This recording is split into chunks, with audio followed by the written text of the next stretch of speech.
Cold-Blooded Killer. Written by Barbara Joan Russell, also known as Ruth Nordin. Narrated by Craig Nordin. "What did you do?" I asked as I stared at the dead woman lying in a pool of blood on the kitchen floor. Mike Connor, my best friend, held a knife, dripping with blood, in his hand.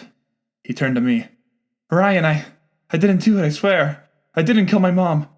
When I came in here to get us something to drink, I found her like this. I saw the knife and I... He shook his head. "I picked it up without thinking. I swear. It's not the way it looks." I didn't know what to think. We had been playing a war movie in Mike's bedroom for half an hour. The game was pretty loud. But was it loud enough to mask the sound of someone screaming? I glanced at his mother. Her eyes were wide with terror. Blood soaked her shirt. She'd been stabbed in the stomach multiple times. Stabbed by a knife just like the one Mike was holding. She must have had time to scream. Blood was on her hands. Blood was on the counter. The handprints were leading to the kitchen door. She had tried to get outside but hadn't made it. She'd collapsed on the floor and died before she could get away from the murderer. My gaze went back to my friend. He was paler than usual. He was visibly shaking. Beads of sweat lined his forehead. He had a deer-in-the-headlights look that let me know he was scared. But was he scared because his mom was dead? Or was he scared because he'd just gotten caught killing her? My stomach tensed with dread. I didn't know what to think. He and his mom had been having a rough time lately. I didn't know the details, but it had something to do with an affair she'd had 9 months before he was born.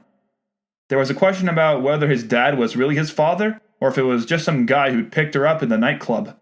Like I said, I didn't know the details. It wasn't my place to ask more questions, and to be honest, I didn't want to know. All I wanted was for us to get lost in playing a game like the good old days before he'd become somber. I tried not to notice the divorce papers resting on the kitchen table, but for some reason, the afternoon sunlight coming in through the window bounced off of them in a way that made them seem to glow. If papers could talk, I'm sure they'd be snickering.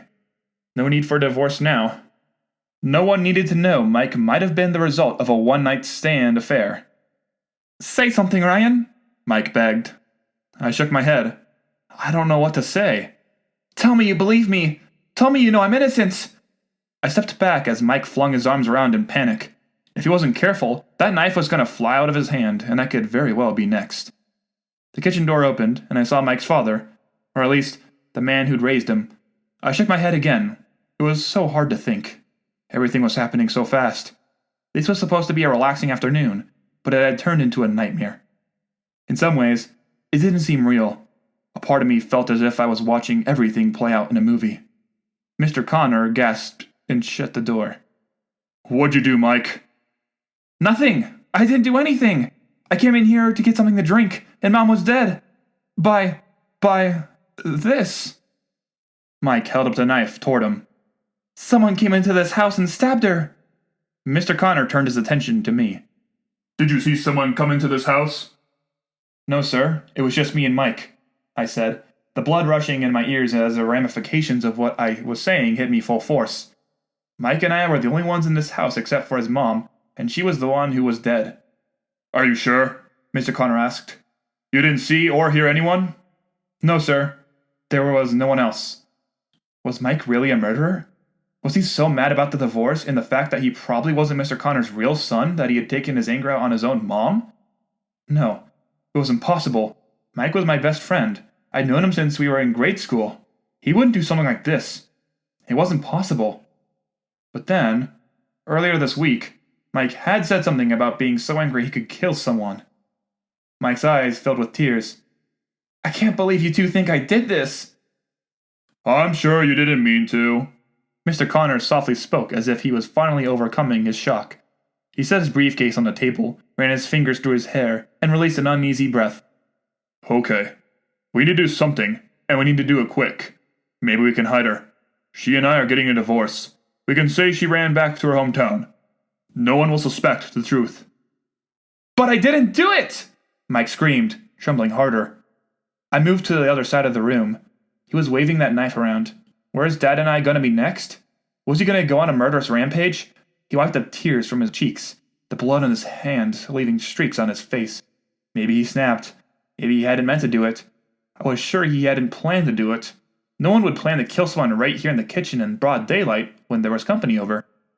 Maybe while I was playing the game upstairs, Mike and his mom had gotten into a fight.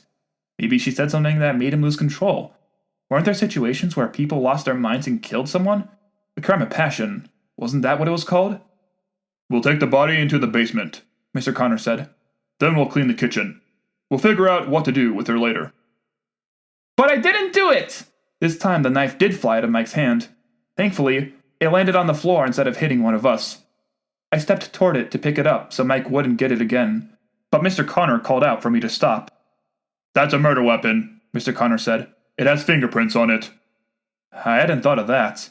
I went further away from it as if it might leap out and jump into my hand. It was bad enough Mike's prints were on it. I didn't want mine on there too. Mike's crying grew more insistent. I can't believe you both think I would kill my own mom. I believe you didn't mean to, Mr. Connor said.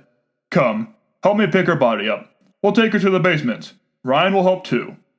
He looked at me, his eyes begging me to do so. This will be our little secret. We don't want Mike to go to prison.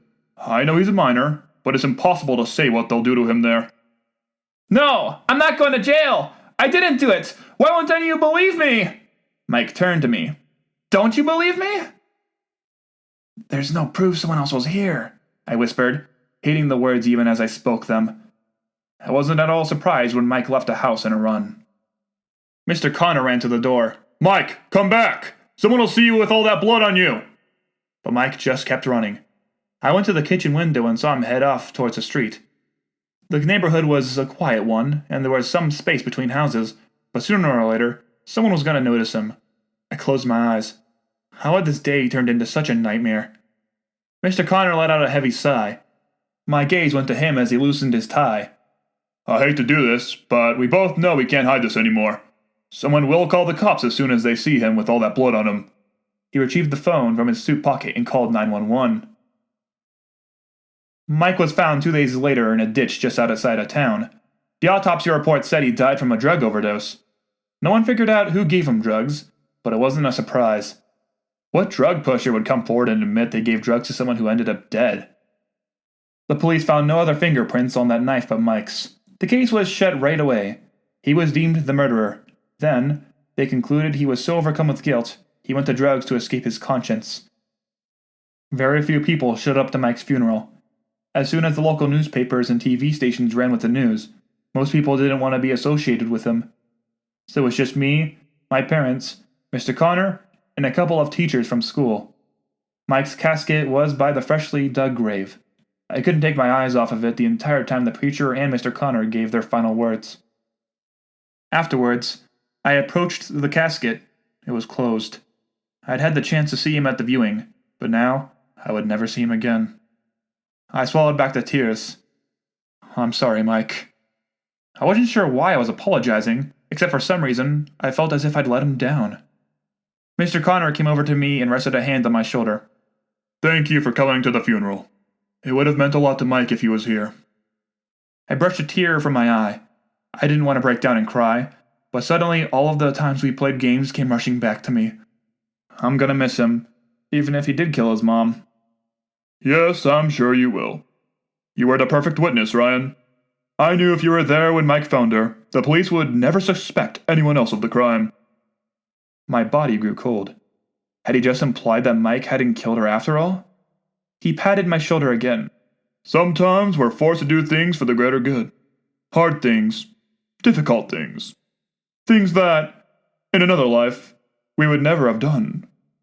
But in the end, you have no other choice if you're going to keep all the money you carefully invested all those years, and there's no point in sharing it with a child who isn't really yours. He gave me a smile. I like you, Ryan. You've always been sensible. I'm sure I don't need to tell you that some secrets will go to our graves. Then he walked away. The end.